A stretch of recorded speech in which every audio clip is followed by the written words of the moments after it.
খুলে মানুষ, গণতন্ত্রের মানুষ এই দিবসটি পালন করার সুযোগ পেয়েছে। বিগত দিনে প্রতিরোধ বাধার সম্মুখীন হয়ে আমরা মন খুলে কথা বলতে পারিনি। এই যে দেশটি সৃষ্টি হয়েছে অবস্থান, এই অবস্থানের জন্য অসংখ্য মানুষকে জীবন দিতে হয়েছে, ত্যাগ স্বীকার করতে হয়েছে, অনেক কিছু হারাতে হয়েছে।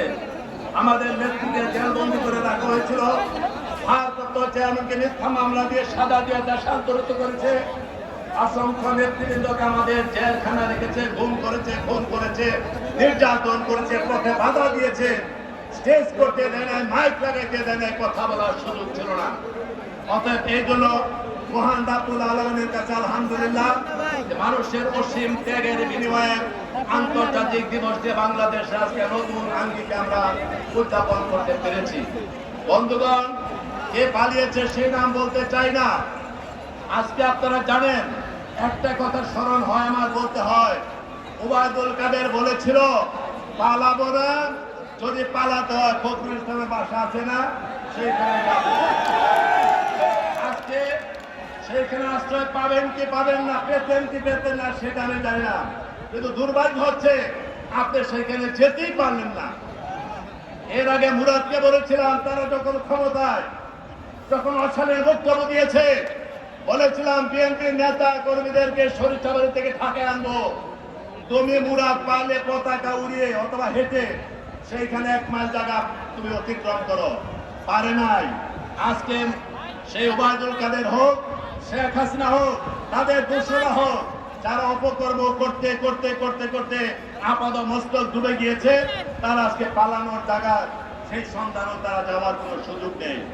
এই জন্য দার্শনিকরা বলেছে, আজকে দুটো পরীক্ষা, দুটো সর্বনাশের সম্মুখীন হয়েছে সরকার। কথায় আছে, কেবলমাত্র কর্মের মাধ্যমে মানুষের ভাগ্য বিপর্যয় ঘটে না, নিয়তে দেবী অলক্ষ্যে থেকে কলকাঠি নাড়েন।